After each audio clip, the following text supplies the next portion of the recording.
How's it going, everybody? It's Riley's Redzone, and I'm very excited to bring you today my NFL predictions for the 2022 season. So, in this video, we're going to include both the regular season predictions, so that determines who will make the playoffs. I'm also going to predict all of the award winners, and we're going to predict who wins the Super Bowls.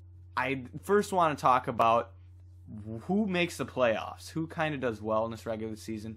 So I'm also going to give my takes kind of on each team. I will say this. I went on this website and I predicted every single game of the season. I went week by week. I wrote down my power rankings and I basically put them into tiers. And I kind of went by the formula that if your tier's above another team, like, you're going to win no matter what. I threw in some upsets where if a team was at home, they can kind of jump ahead to the tier up and maybe to beat a team to kind of balance it out. But I will still say, even with the results, the records are not totally accurate. We're not going to get as many teams doing as well, I'd say, as what I have here. I mean, it's not totally unrealistic, but I think that what I more so care about is the order of the teams in each division and who makes the playoffs. Those results were accurate to what I was anticipating it to be.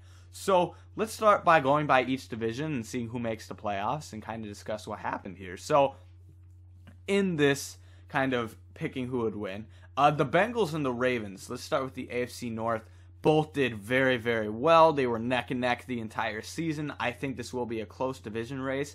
I don't think the Bengals, are going to go all the way as far as they did last year, but I certainly think they are a very, very, very good team. And I think that the Ravens actually have a very good chance to kind of step up, and I would not be surprised to see them take the division.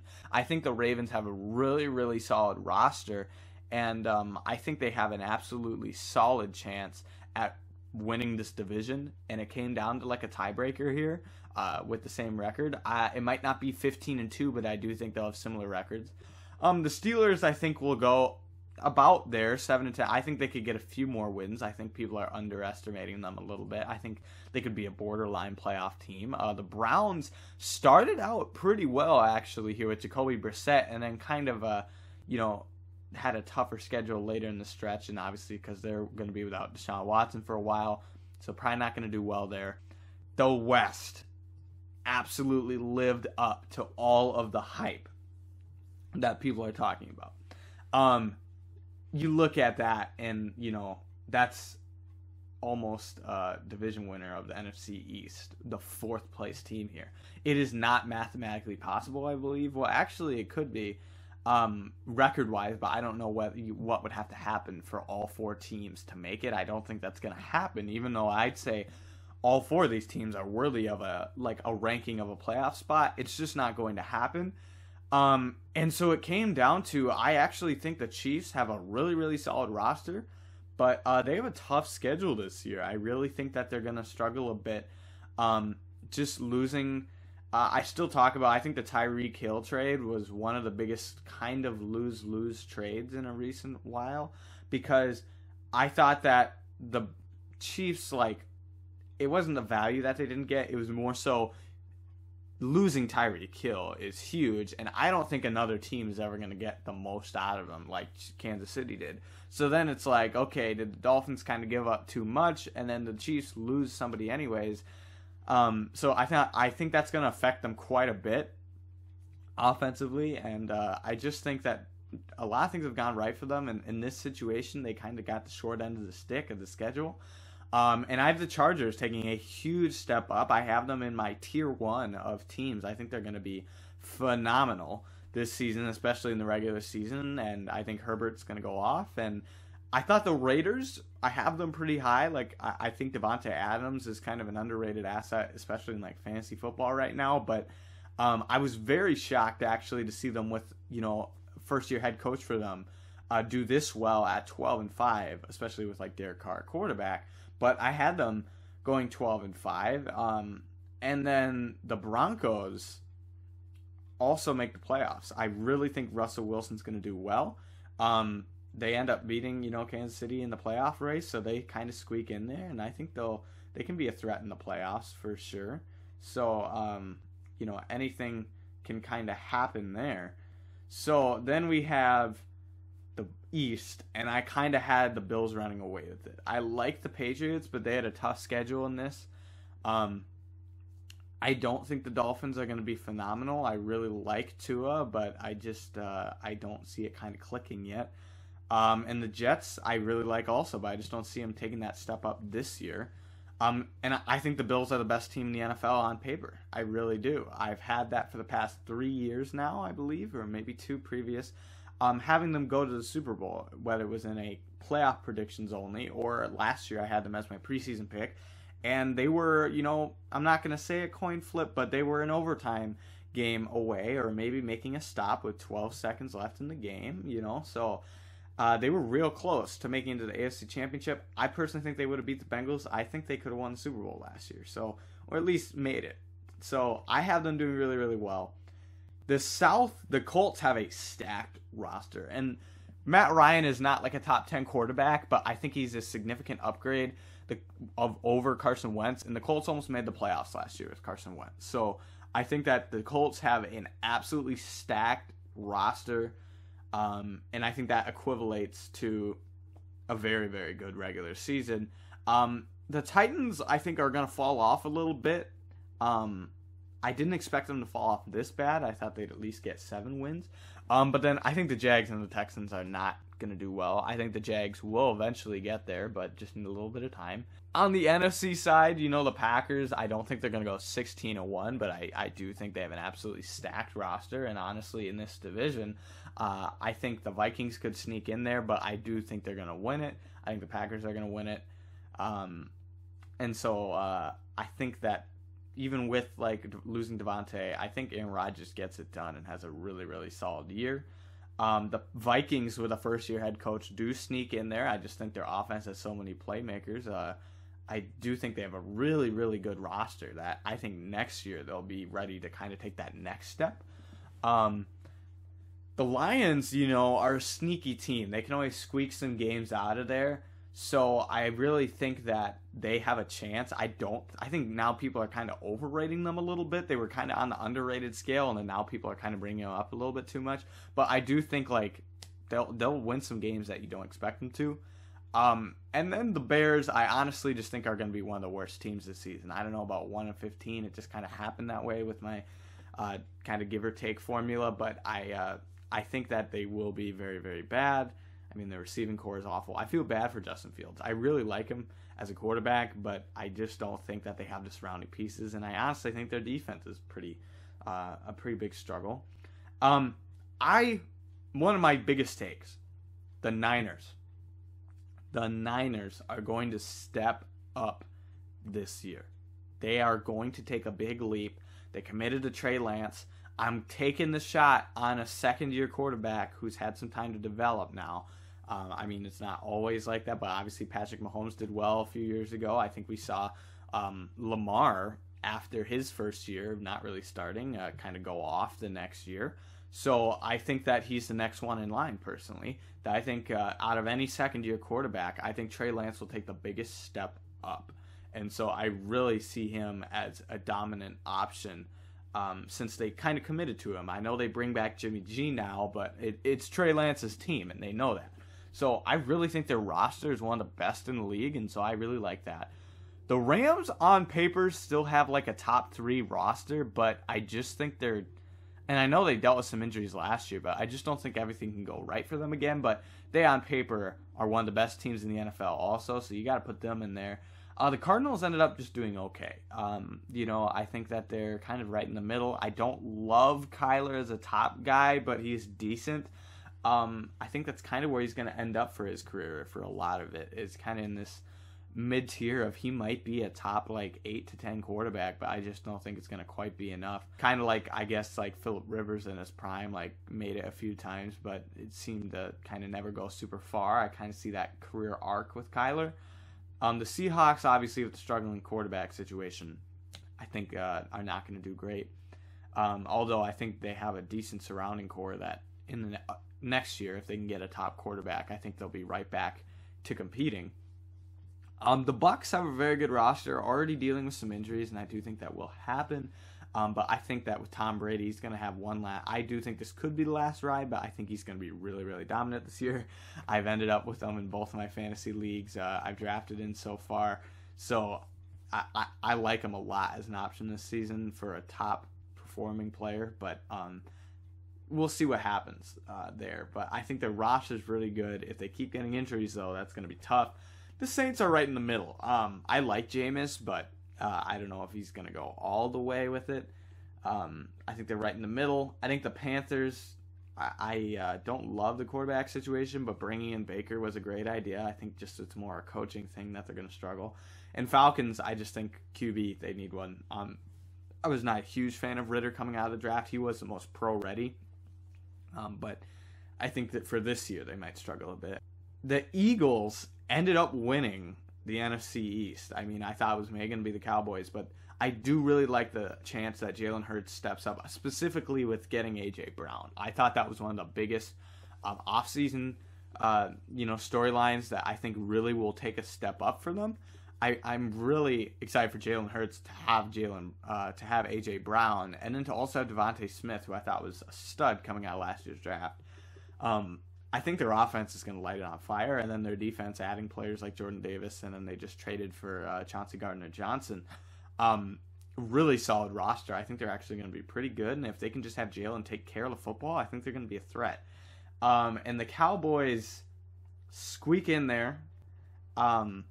They, I think are just going to be pretty good. Like, they're going to squeak in the playoffs. I don't see them going super far.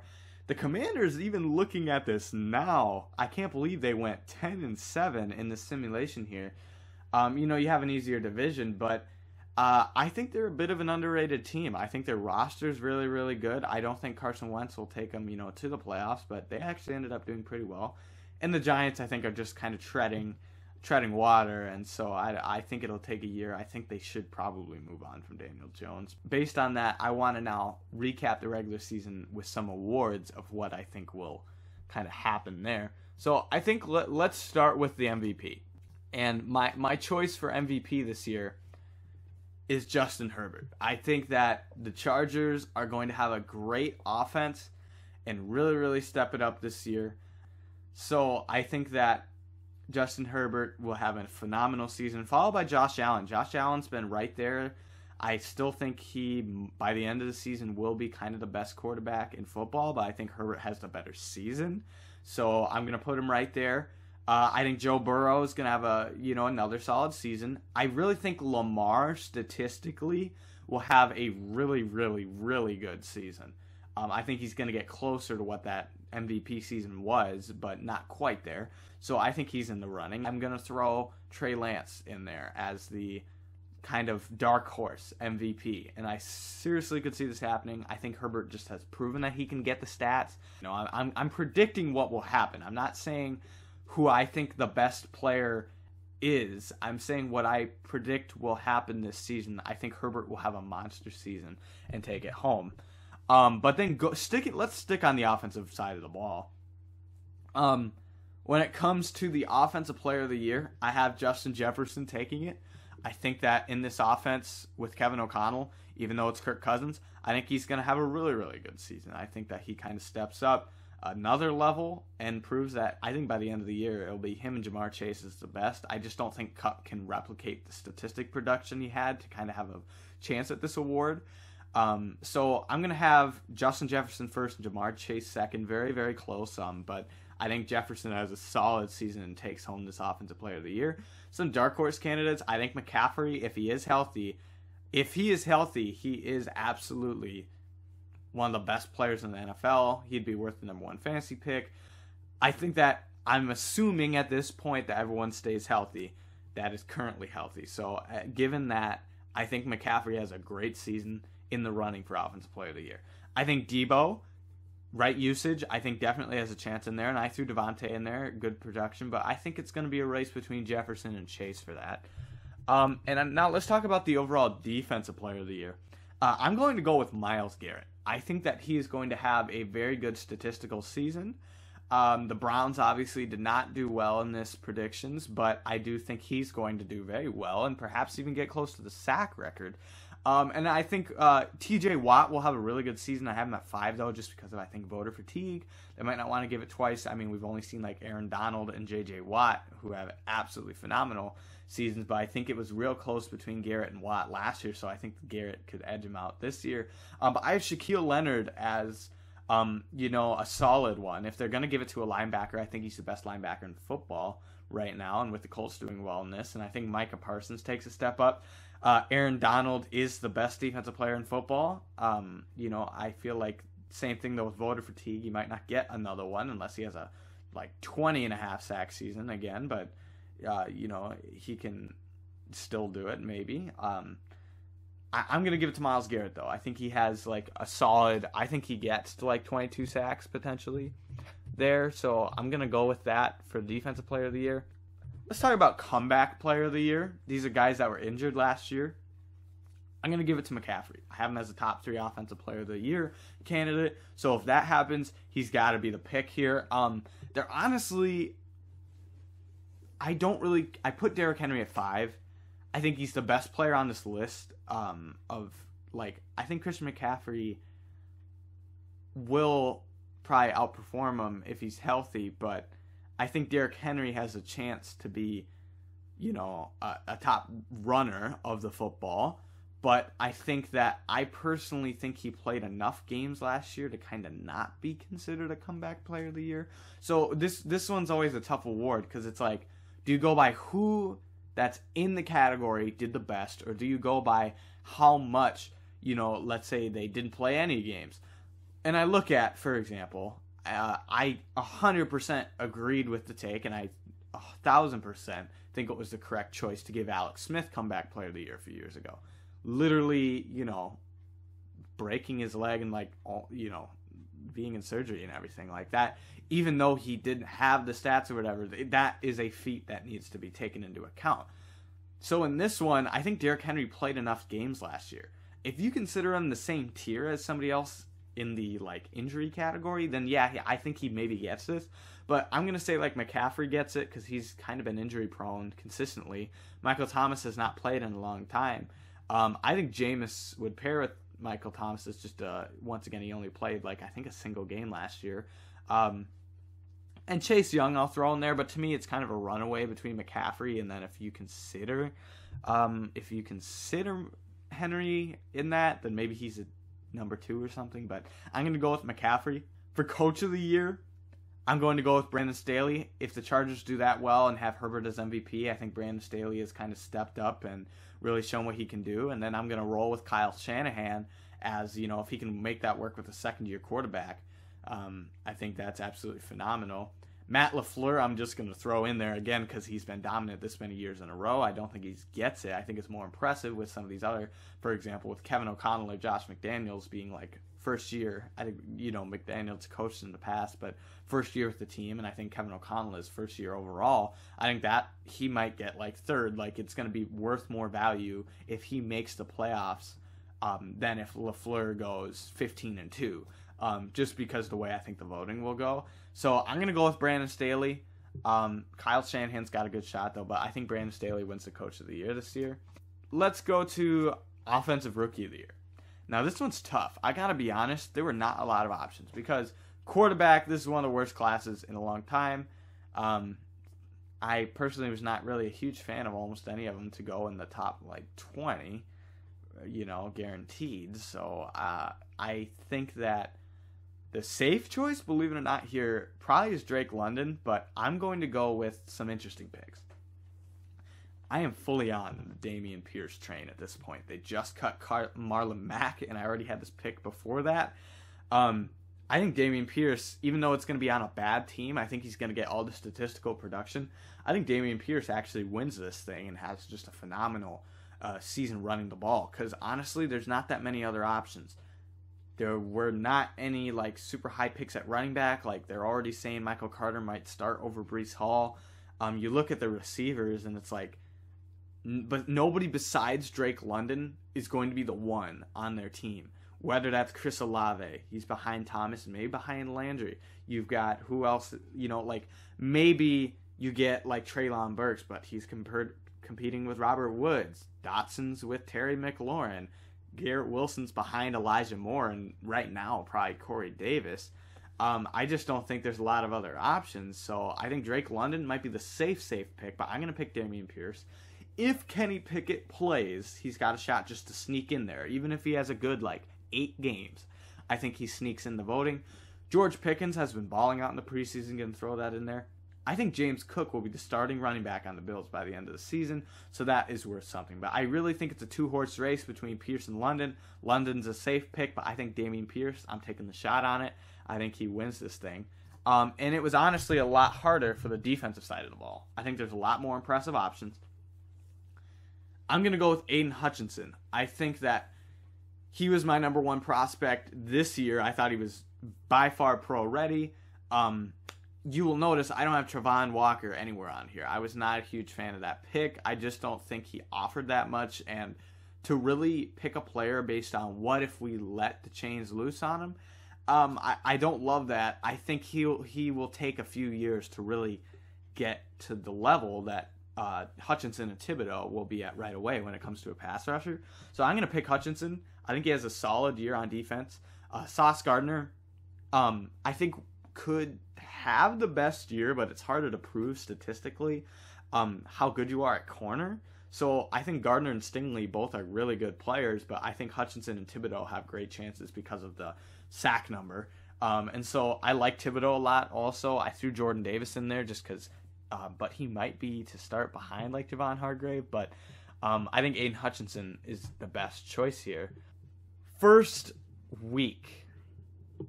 So you get, let's start with the Chargers figuratively match up against the Broncos. You get a division matchup. And I'm going to go with the Chargers there. I think it's a pretty easy selection. I think both teams are really good, but I think the Chargers take that next step up this year. Then you get the Bills versus the Raiders. I think the Bills get it. I think the Bills are the best team on paper in the league. And as long as they can stay healthy, I think they will be a dominant force come the playoffs. Then you get the Colts versus the Ravens, which is probably the toughest one in my opinion. I went with the Colts because I just think that the playoff experience with Matt Ryan, even though it's not a ton, I think he's just a safer option. Both teams are very comparable roster-wise. I do think the Colts slightly have a better roster. Specifically when you look at like a receiver, to have Pittman versus, I think Bateman will step up, but and have Jonathan Taylor at running back. I just think they're gonna, and then Shaquille Leonard on defense and Buckner. I mean, you just have so many stars. I think the Colts win that. Then on the NFC, you've got the Niners versus the Cowboys. I think the Niners run away with it. I'm going with that pick. I really think they're really, really sneaky here. The Bucs face off the Vikings. Vikings good for making it with a rookie head coach, but the Bucs got to take Tom Brady and the experience there. And then the Eagles versus the Rams. I think the Rams take it. They have the better roster. The Eagles kind of just get that high of a seed because of the division, even though I think they're a solid team overall.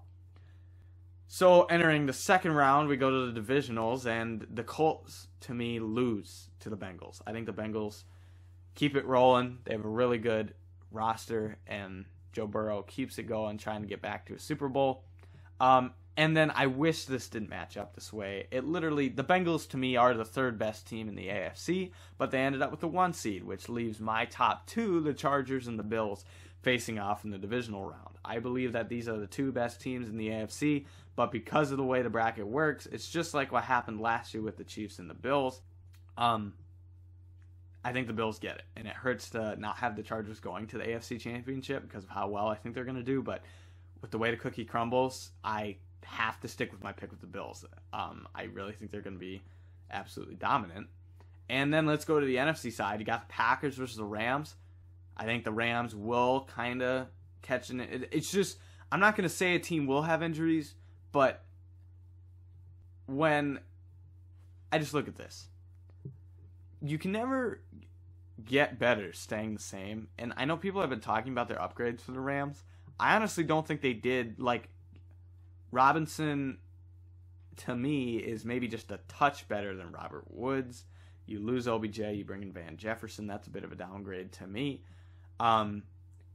Yeah, Bobby Wagner was a great signing. I think Von Miller, even though he's older, big loss. People are not talking about Darius Williams.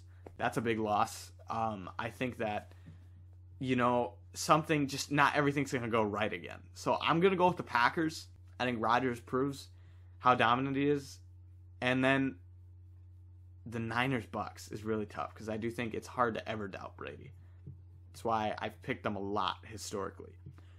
But I have more confidence this year. My hot, bold take, the 49ers are going to just take this step up, and I think they're going to do really well, and Trey Lance is going to get him a victory here. So, the final four here, we got Bengals, Bills, Packers, Niners. I'm going to go with the Bills over the Bengals. I honestly, it just was scheduling that got the Bengals this high in the seeding, so I think the Bills are the best team. So I'm going to pick them there. So the Bills are in the Super Bowl. And then on the NFC side, I know this repeat history. The Niners beat the Packers again in the playoffs. This time again in the NFC Championship. I'm going all in on the Trey Lance experience. I really think that it's a risky pick. I'm taking a risk here. So I don't love it for fantasy purposes. I think he's a bit overrated there. But as a player, I think I'm going to, for a predictions video, I'm going to take the chance that he makes that step up. And they have a solid, and if something absolutely goes wrong, they can always have Jimmy G now. That's just more flexibility of why I like this pick for the Niners to go that far. If Trey Lance is winning you games and playing above that level, you stick with him. But if he gets to the point for some reason where he is throwing picks, okay, then you're in the playoffs. You just need to run the ball, give it to Jimmy G. He can hand the ball off. So that gives you a Bills-Niners Super Bowl, which I like a lot, and I have to. You know what? I might have to say this. I feel like I even said this last year, but I feel like that divisional loss to the Bills was so close. I finally felt that magic where I think, okay, something's going to happen here. I think this may be the third or fourth predictions video in a row where I have the Bills winning the Super Bowl. And I really like the Niners this year. But they just keep trending up. And if you look at that roster, I even look at their pass rush room, my goodness. The depth on this team. They have linemen on the offensive side of the ball that are not even going to start. They traded away Cody Ford because they honestly didn't need him. He wasn't even listed as a starter. And I think he'd start on a lot of teams. They bring in Jamison Crowder, who, once again, on their depth chart is not even the starting slot. They got Isaiah McKenzie. You just have so much depth here that, even bringing in Case Keenum to me was a phenomenal move. So, I think because you lose Trubisky, you bring in a proven veteran there. I think James Cook was a great pick. I just think that there's so much with the Bills that they have for depth. Bring in Kyer Elam at corner. I just think they have so many players. I'm picking them again. And this is the best they've been, in my opinion, over the past 3 years. So I realize if they don't win with this roster, okay, I'll stop the train, get off the bus, and I'll move on. But at the moment, I think the Bills just have that good of a shot. So to conclude, my prediction is the Bills will win the Super Bowl, and the Niners take a huge step up. I'd say those are the two big takeaways. Chargers have a great year. I think those are the big ones. So with that being said, thank you for watching this video. I'll have some more content coming out soon, but I greatly appreciate you sticking around for this part in the video, and I will see you in the next one.